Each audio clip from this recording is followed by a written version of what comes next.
Hello, everyone. Today we're talking to Samuel Passow. I watched a previous interview with you where you compared negotiation to a flight simulator. Do you mind kind of going over that here with us at iDecisionGames? Before Boeing allows a pilot, an experienced pilot, to get into the cockpit of a 787, it makes them go through 22 days of simulation training.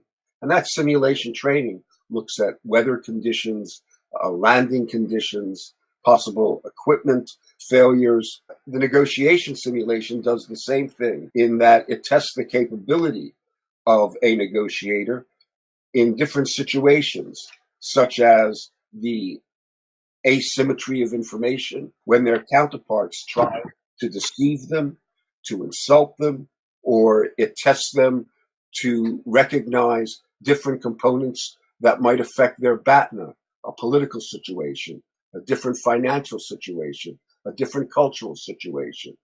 So basically, it doesn't matter how experienced you are as a negotiator, you constantly need to test your capabilities the same way that an experienced pilot always needs to test his skills and capabilities when flying a new aircraft. The negotiation lab has worked all over the world. And so, from your perspective, from personal experience, but also from kind of a scientific or technical viewpoint, how does culture tie into the way that we negotiate?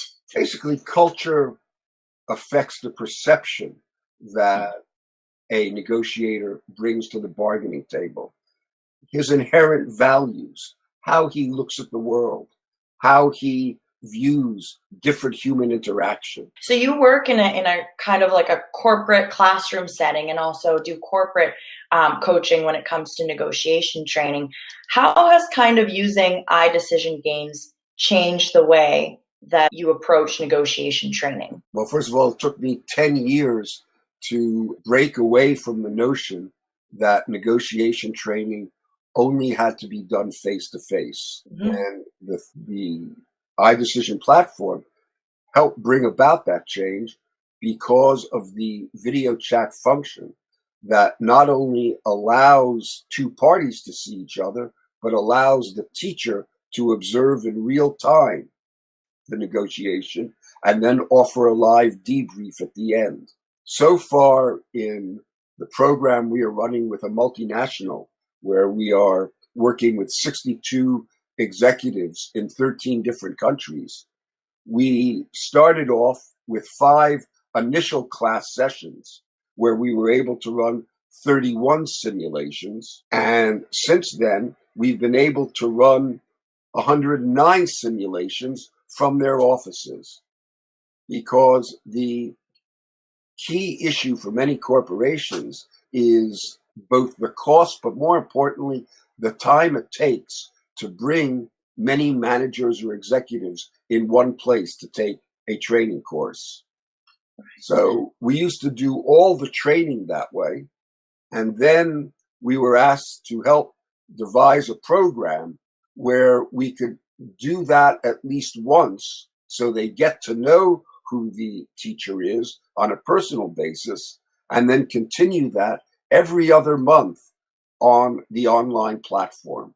The basic concerns of most corporations is that most of the lessons that are learned in in-class training are usually forgotten within the first 30 days. The value of the program that we're now running is that we're able to use simulations every other month to reinforce the best practices that we taught in the one-day in-class seminar.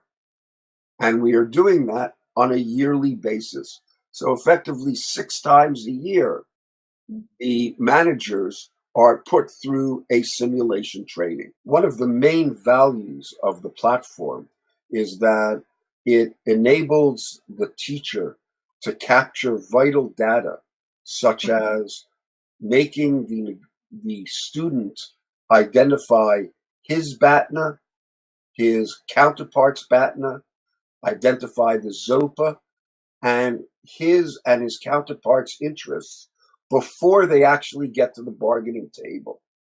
And what is crucial is that once they key in their answers before the negotiation, they can't change them afterwards.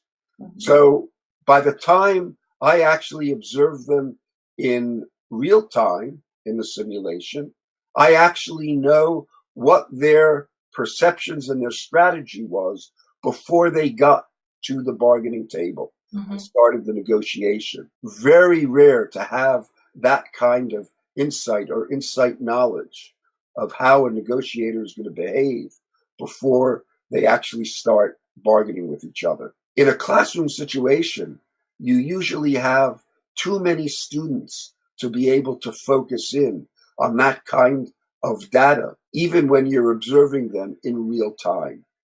The other great advantage is that we're able to isolate out or give each group of executives a specific hour time slot to do their negotiation.